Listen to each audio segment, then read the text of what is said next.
All right, this is season 2, episode 4. Will the Wise? Everybody get it to timestamp 0. Roberto, in 3, 2, 1, go.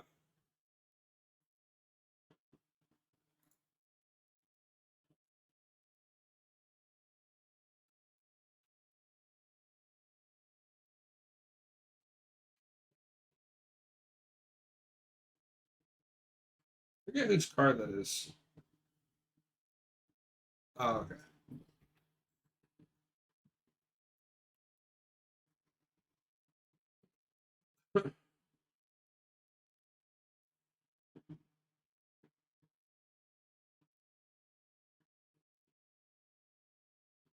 It's also This is funny. Most of these kids are as tall as Winona Ryder.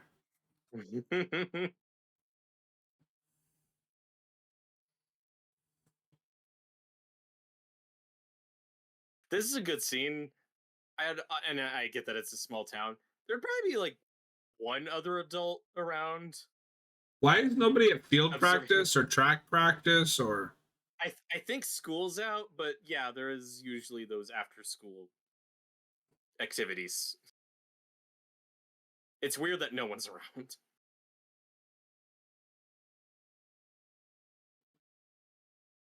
Oh my god.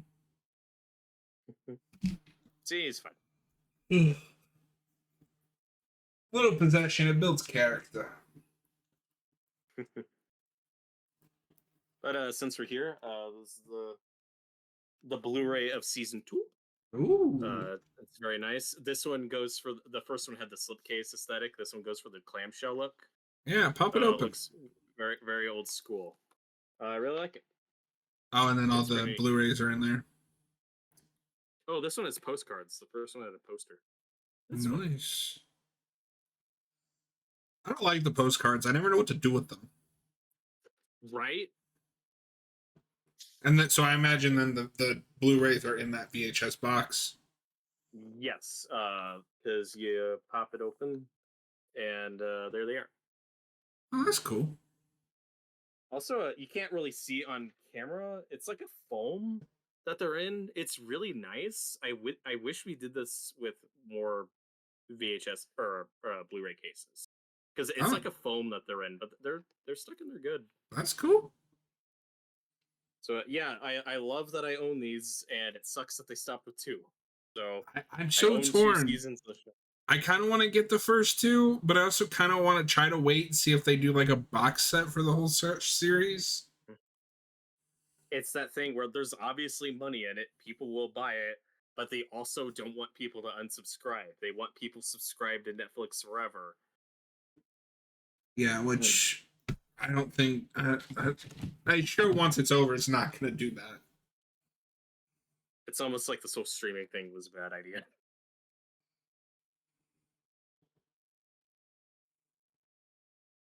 Well, I don't think it was a bad idea. It's just not been handled well.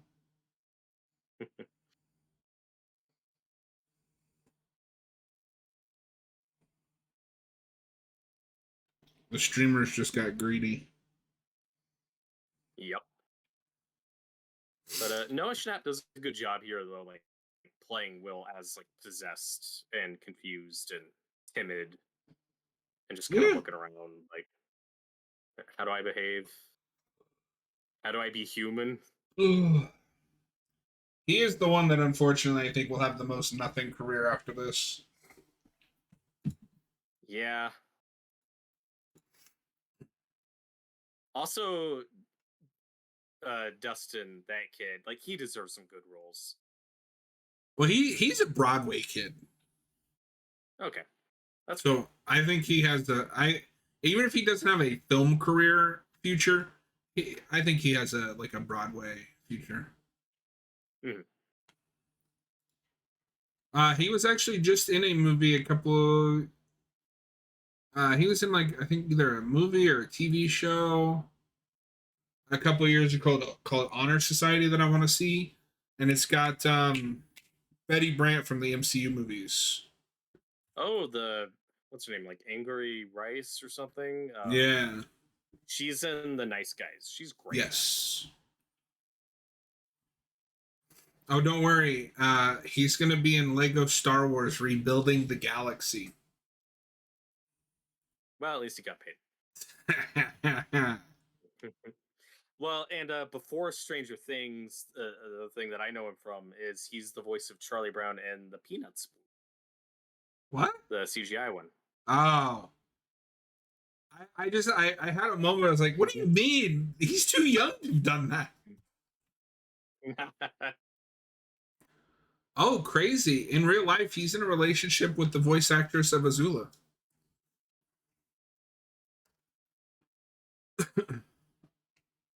Noah Schnapp?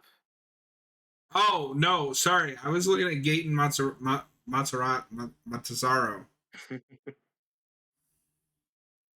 That's who we were talking about, Robert.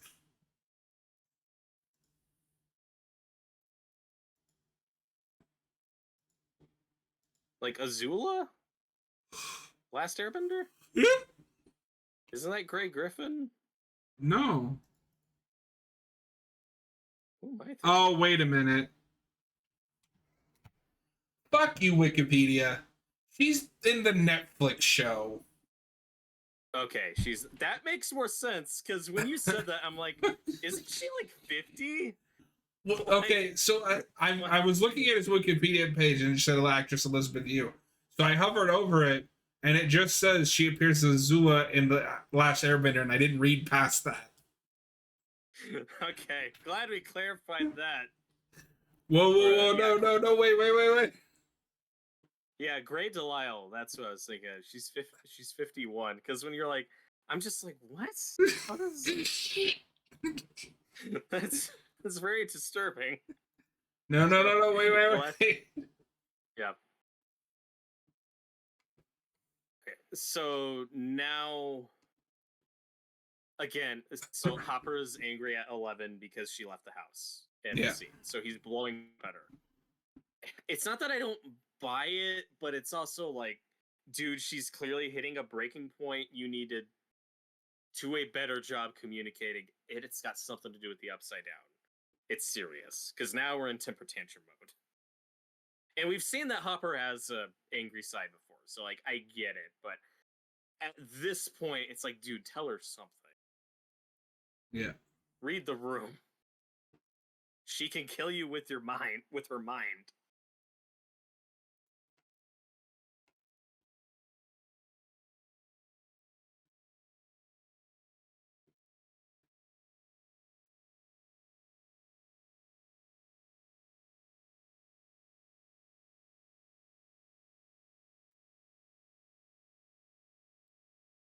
Yeah, this is, again, I get it, but it's that issue of characters not having conversations. Like, this is probably my least favorite scene with the two of them. It's like, okay, we got to do the angry fallout scene. All right. And then they're not going to get to talk again until like the finale.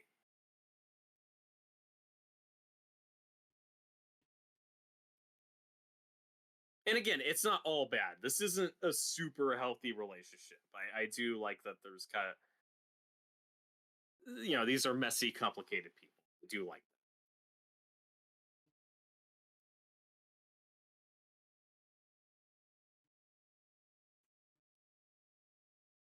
It's like, dude, just tell her. There are these vines killing these pumpkins. There's something weird going on. I will give the show this though. I fully believe he loses his temper. Yeah. I mean, I've known a lot of people with anger issues. I've never known people who escalate it this much. Who I would consider a friend.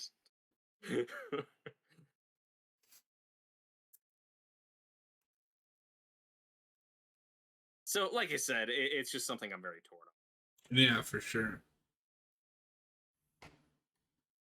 I will take this over It's Your Grandma from season 3. That was kind of funny, though. No, the best thing about that is the bloopers where he cannot get that line out.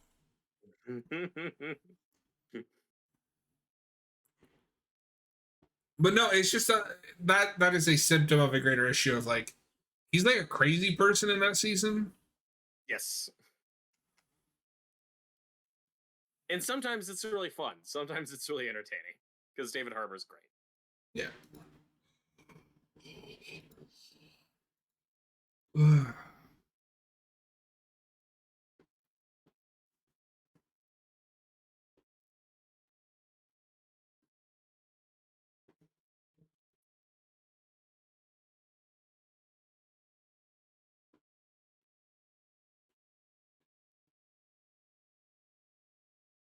Hey Nancy, how about you go talk to the guy that's waiting for you?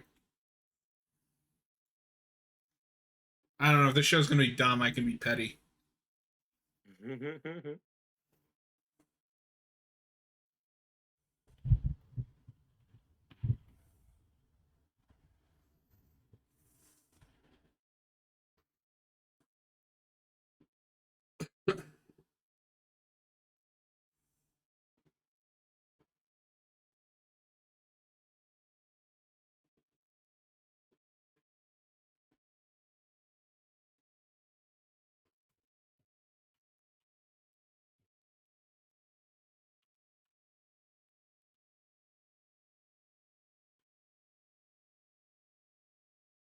Joyce is as neurotic as usual. Yep.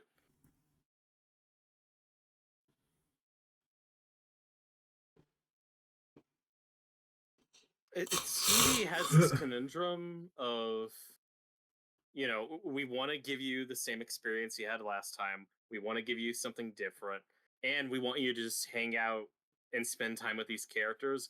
But we also need conundrums and plot and problems to happen. And it's this show, like every season after the first, like doesn't always balance those things well. Where sometimes it's like we need, like you talk about with the spectacle, like we need to get to the plot stuff, and it's like we can slow down and just hang out with these characters. They don't need to be yelling at each other every other episode. You know what I mean? Mm-hmm. Like we can hang out a little bit. It's fine. Some episodes are paced better with that stuff than others.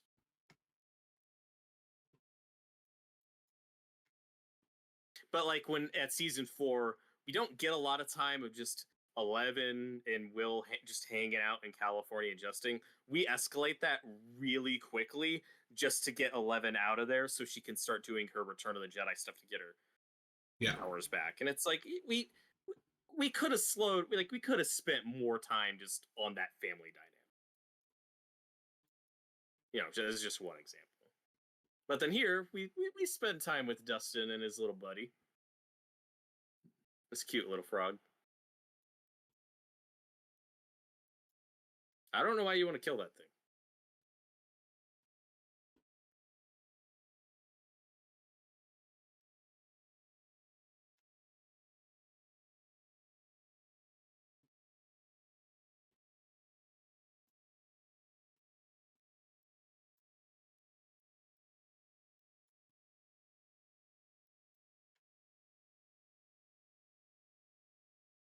But this is a mistake Dustin makes that, though, maybe throws him under the bus a little.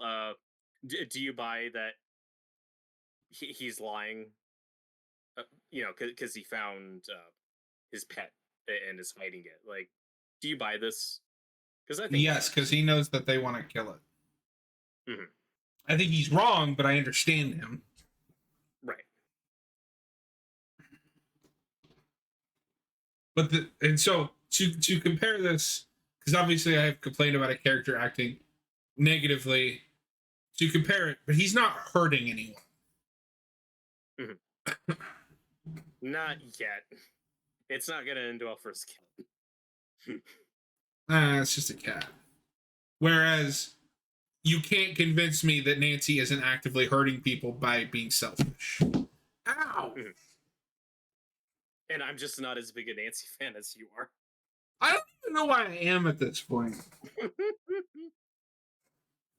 She doesn't have a good storyline until season 4.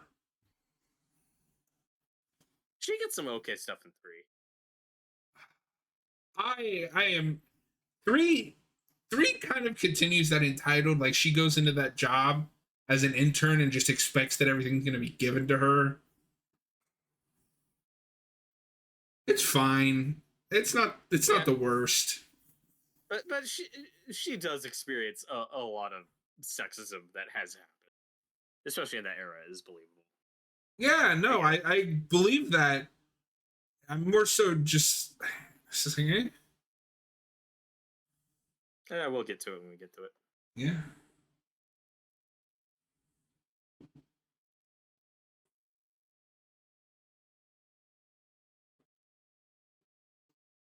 Hopefully, season 5 is good.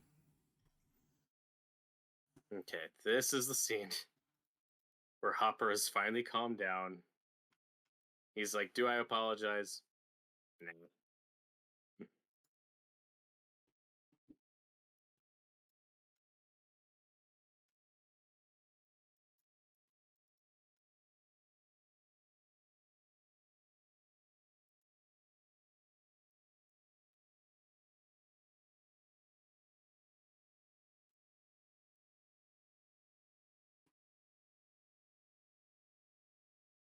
And I also think, again, why I like the season is, or at least comparatively to the first one, is it's got a similar thing with season one for me, where it kind of dips in the middle. Most of my issues are in the middle. I think it starts strong and ends strong. I think this is more problems than season I forgot one. Steve kind of disappears for a couple episodes. Mhm. Well, that just feels unreal because, like, after in season 3 and 4, you would not see that. Right. Well, there he is. He's playing Oh, okay, basketball. there he is. Yeah, I think next episode is when his good stuff kicks in. But like I said, both season 1 and 2, just like all my problems are basically just mostly in the middle of the season. But I think they start strong and end strong.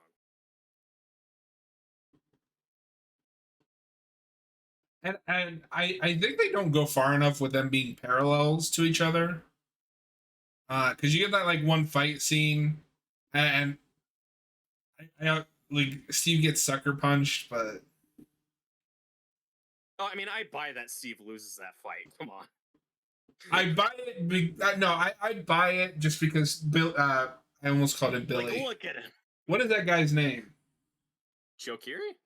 No, Matt. No, wait. No, it is Billy. Yeah, Billy. Billy's the character. Sorry, I have like Power Rangers and Stranger Things and It's all connected. yeah. Oh, and there's one of Steve's jerk friends from season 1. He pops up a little bit this season. Well, he was there at the Halloween party. Mhm. They started following around Billy here. Mhm. And I do like this stuff, though. I do like that Steve isn't the king of high school anymore. Like, that's fun. That again, part of that humbling, where it's like, oh, I'm not the most popular guy anymore. Yeah, and he doesn't get shit for it. He's a babysitter. That's his job. That's his purpose.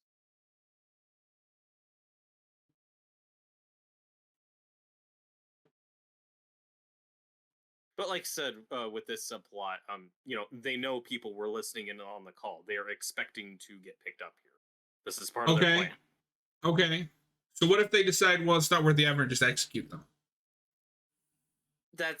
They're putting themselves at risk, but as we see, Paul Reiser's not evil, but I mean they don't know yet, but this is what they do.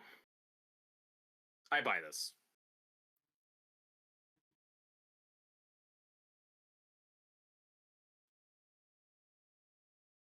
But anyway, what were you saying about the fight with Steve and Billy? I buy that Billy sucker punches him. I wish it hadn't. It doesn't. I wish it didn't become so one-sided after that.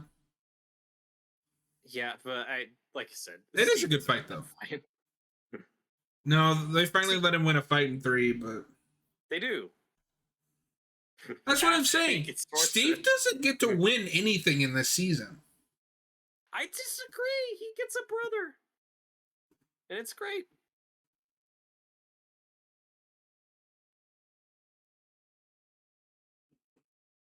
Oh, okay. I'm sorry. He gets one win against how many losses this season? He gets like 2 losses. He loses his friends. He loses his girlfriend. He loses. What friends does he lose? Well, I mean, last season he lost I don't even know their names. his minions. But they were jerks. Like, that was an awful crowd he was hanging around. He got out of that. That was a bad environment to get out of. And I'm He glad didn't that he lose did. He grew. But my point is, we keep taking and taking, but all we gave back. No. Like, that was not taken from him. He left that group, and rightfully so. That was his maturing and humble. Okay, so let him have more friends. Like, we get that with Robin. Yeah. Oh, it took him 2 years to find someone that'll put up with him. What? It's about to team up with Dustin in like the next episode. I don't think the show is as anti-Steve as you think it is. He's the most popular character. But it also acts like he's the bad guy this season. And barely. Again, there's like 2 scenes where they throw him under the bus. But no, they don't frame him like the bad guy at all for most of it.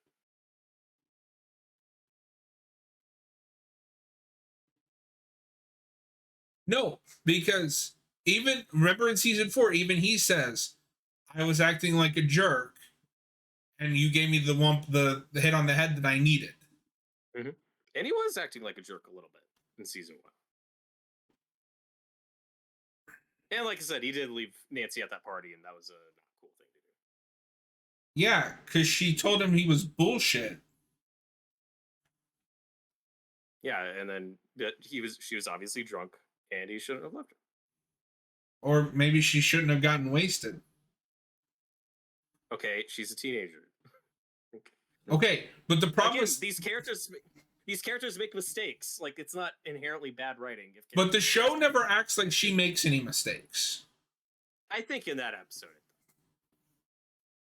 It's especially retroactively, they lay it all at Steve's doorstep. Barely. You're hung up on like one scene.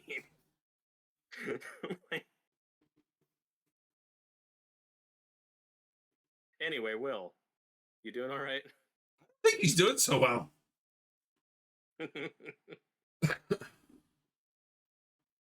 And I like the ambiguity that you're not always sure when it's actually Will, like the real Will coming back and him having a meltdown, or it's when the monster is just adapting, like, oh, I need to cry, I need to be emotional. Like, it's figuring out. It's the mind flare, right? The mind flare, that's it. And some gasoline. Yeah. And this is our big scene where we're trying to do the Christmas lights stuff, where we're making all these pictures, and then it's like a puzzle. We got to piece it together, and it's simple, but it's still fun enough. People never answer the phone in these shows.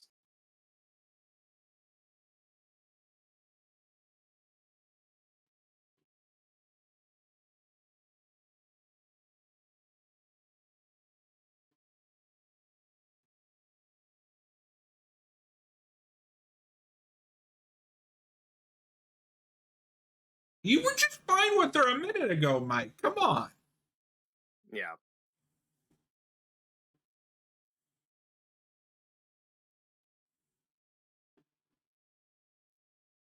But to be fair, they are talking about a lot of stuff that they aren't supposed to be talking about with other people. Yeah, that's true. Like, he's still a jerk in that scene, but he's in the right in saying, like, no, she can't be part of this conversation.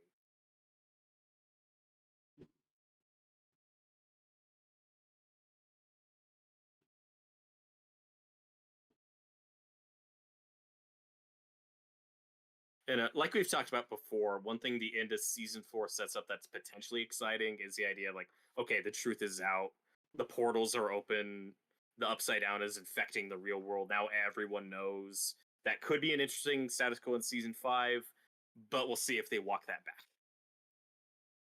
Do the Halloween thing where the next thing is always retconning the end of the last one.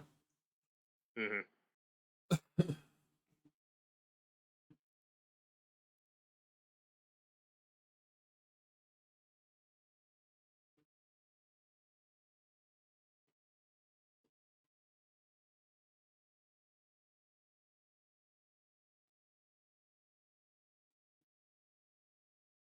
And like I said, all of this falling out stuff with Hopper and 11 is just to set up the subplot that doesn't go anywhere that interesting. And then No, it picks this up in the is last couple episodes when she's back with the main group. this is the worst subplot, hands down. Well, I don't know. Maybe second worst.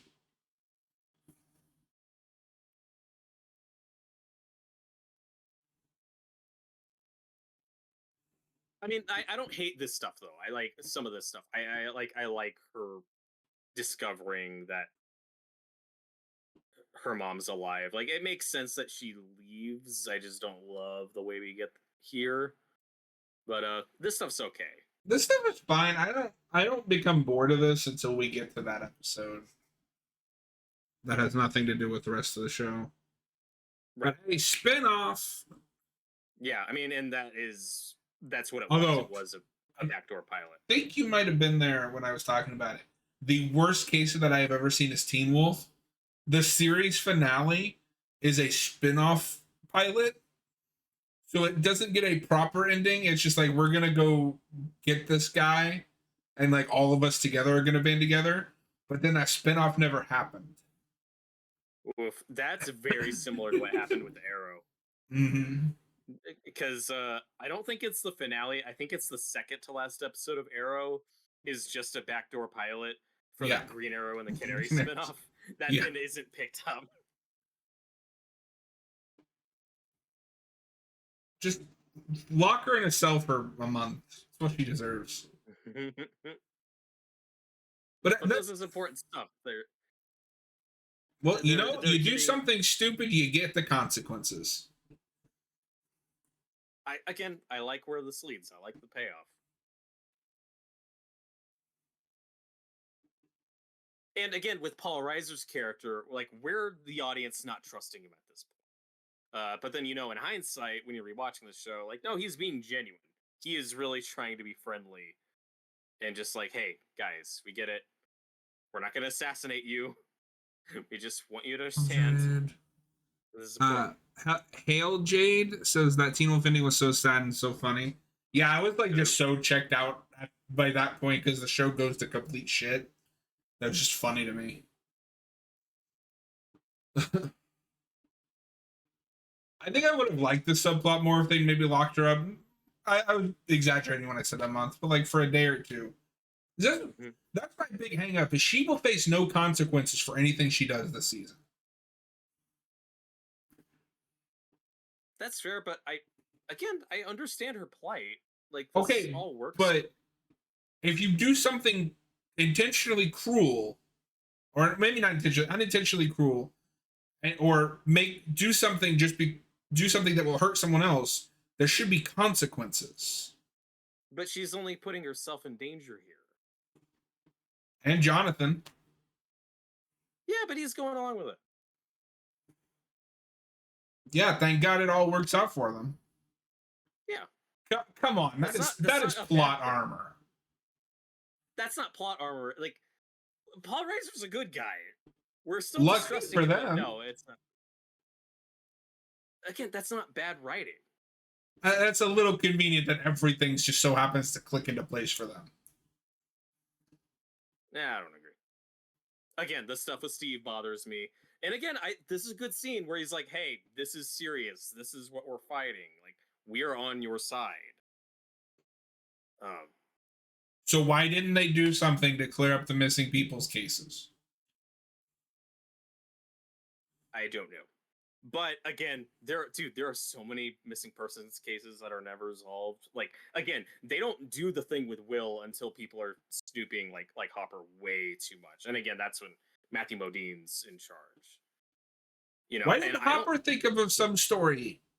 Like, I feel like there's a million ways you could have solved that without doing it the way they did, and they didn't want to deal with any of them. I think that's, again, I like the payoff with where we get at the end of the season. That's also way more complicated. I think you're making that out to sound way easier than it is. Like, I don't know. Just the logistics that Barb's parents would ask so many questions. It would be a whole thing that they don't want because they don't want attention. attention that they're getting anyway with her hiring someone to come in and to town and ask questions.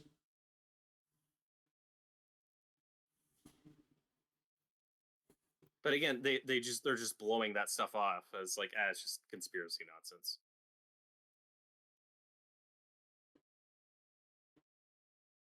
He made a river. He did.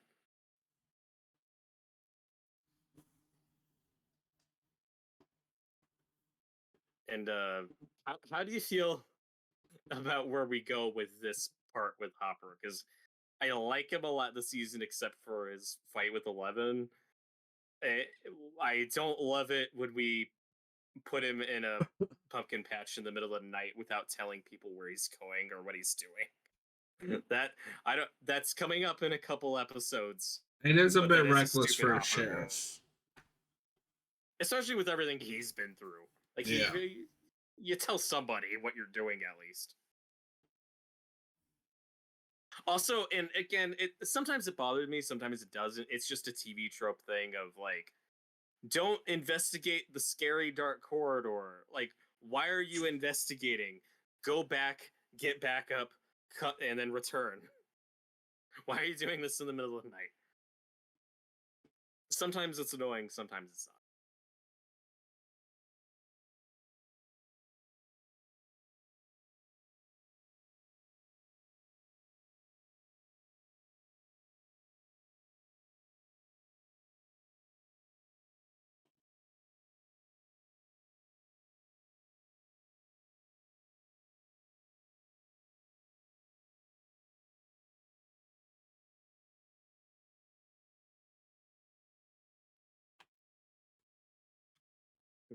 And I do like Lucas and Max together. Like they get some fun banter. Yeah, they're fine. The problem is they're never good. They're never really that good after this season. Yeah, again, they just don't give them enough to do because there's 200 characters. Well, but also in season 3, Max gets thrown under the bus and like breaks up with him for no reason. Well, no, but that's played more for comedy. He's like, oh no, Max has broken up with me like 5 times. This is what we do. Yeah, Like, but I mean, I still. And then in season 4, you have that whole thing where she's kind of pushing everyone away, and he's. I don't like Lucas in season 4 because they do that trope of like he wants to be the cool kid, so he pushes his friends away. I'm not saying it's unrealistic because I've had friends like that. It bothers me. Fuck you.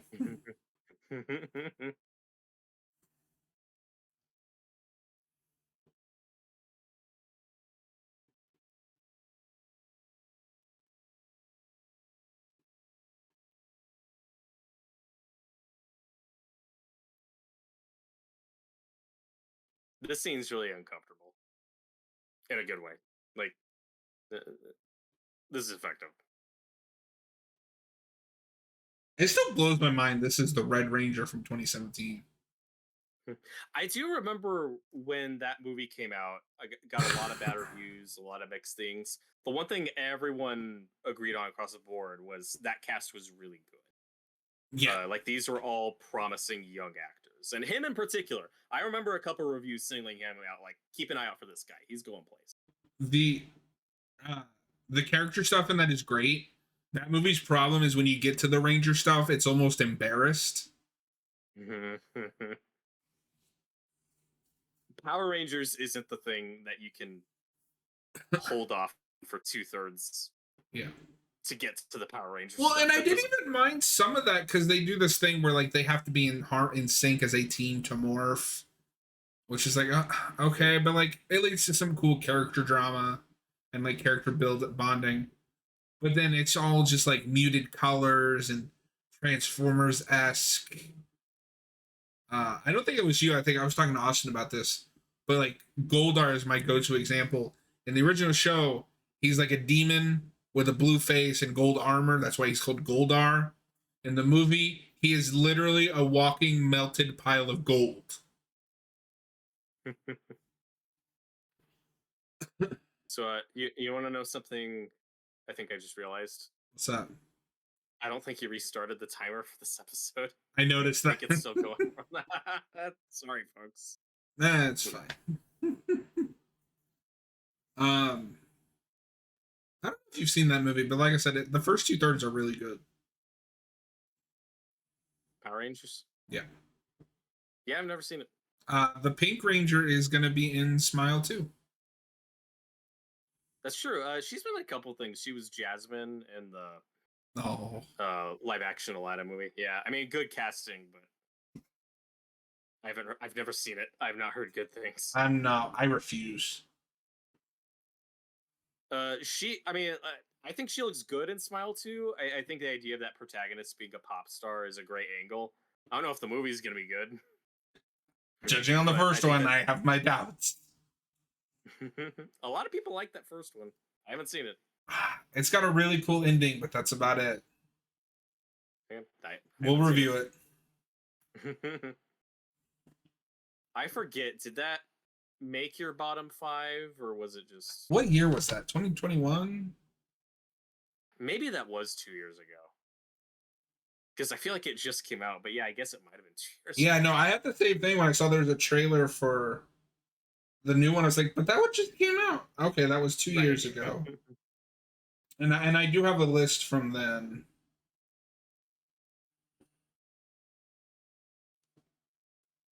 So I watched 56 movies in 2022, and it was 42. Yikes. Yeah. Hellraiser's really low, but 2022 was also a good year. X, The Batman, Barbarian, Prey. Well, and for horror specifically, 2022 was a big year where everyone was like, "Oh my god, there's a lot of good horror movies and a lot of successful horror movies." X and Pearl in the same year. That's insane. And I didn't love Pearl, but it's good. And then 2023 was a bit of a dip, but there was still some good stuff. You still had Talk to Me and Godzilla -1. Yeah. And this year, I think overall this has been a better year for horror than last year. I don't know if it's as good as 2022, but we've had a lot of good horror this year. I wouldn't say it's good as 2022. I think I like this year a bit better because as good as 2022 was, didn't have a lot of variety in horror. Okay, sure. But this year, you've got like the body horror with Alien or Immaculate. You've got I saw the TV Glow. Horror. And a lot of religious order. That is a big theme for this year. And we're going to get another one. Pregnancy, religious horror. It's like those things all mixed up. And we're going to get another one with Apartment 7A. Yeah. I don't know if that'll be good. But also, though, we haven't gotten like my most anticipated movie of the year, which is that Nosferatu remake. Or Terrifier 3. So that's the big one. Or Terrifier 3. Those are the big ones we haven't even gotten to yet. Sadly, I probably won't be able to see either one of those in time to add it to the list, but... that's true. Because I do have a thing where, like, I think Austin goes back and add them after. If I watch them after the year they came out, I don't go back and add them to my ranking list. I find it fun to just rank them as I'm watching them the year they come out. That's fair. Longlegs is my number 16 this year. No, it's pretty good. It's right below Argyle. Wow, I haven't seen Argyle. I liked Argyle. I didn't get the hate. I haven't seen. I've heard it's very stupid, but I haven't watched it. I liked it. I mean, not enough to save it from above number 15 on my list, but... I mean, when I heard it was a secret Kingsman movie, I was like, that's a post-credit scene. If you turn the movie off when the credits start rolling, you would never know. I think. Sure. I haven't seen that movie since it hit VOD, so I could be wrong. I would just like to see Matthew Vaughn make a different type of movie again. Yeah, that would be nice. That's a good shot. Mm.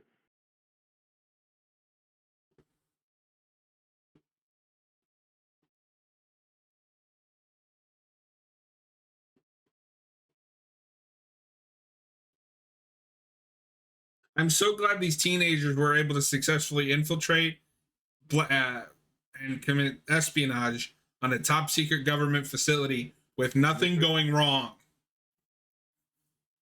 No, but with with how incompetent we've seen them before.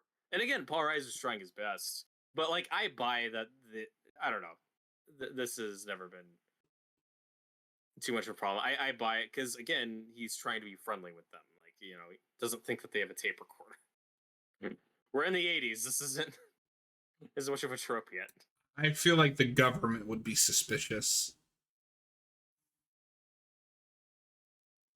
Yeah, but I mean, we saw how competent those people were in season 1.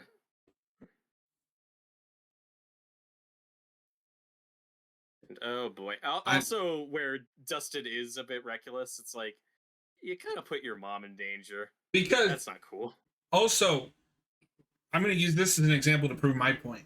He does something reckless and takes that thing back home, and he gets his cat killed. Reckless consequences. Nancy breaks into a top secret facility, and nothing happens. No consequences. I don't think reckless behavior should equal consequence 100% of the time in stories. That's not how stories work. Reckless consequences is how you make story happen. I don't know. I think if you want to make a compelling character, they should face the results of their actions. Oh my god.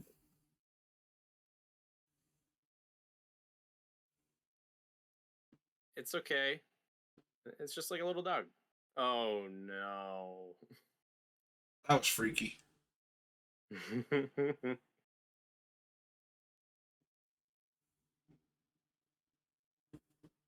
So you're saying like every episode of Batman you watch, it's like, well, what he's doing is really reckless. There better be some consequence at the end of it. It's like, yes, there should be consequences, not every episode.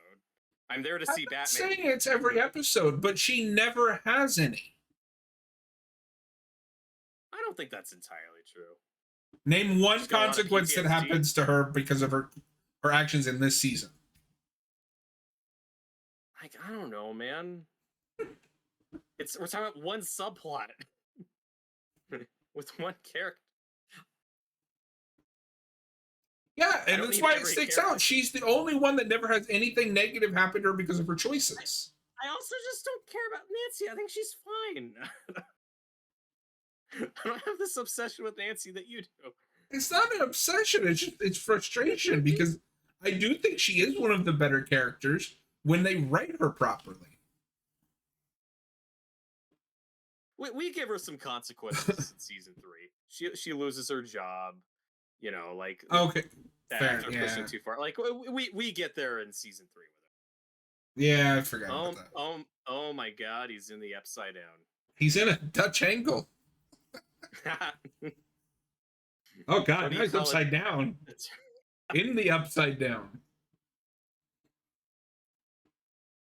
No, and I mean, it's just, I pointed out because I feel like it's the only weak point of the writing in this season so far, so it stands out more to me.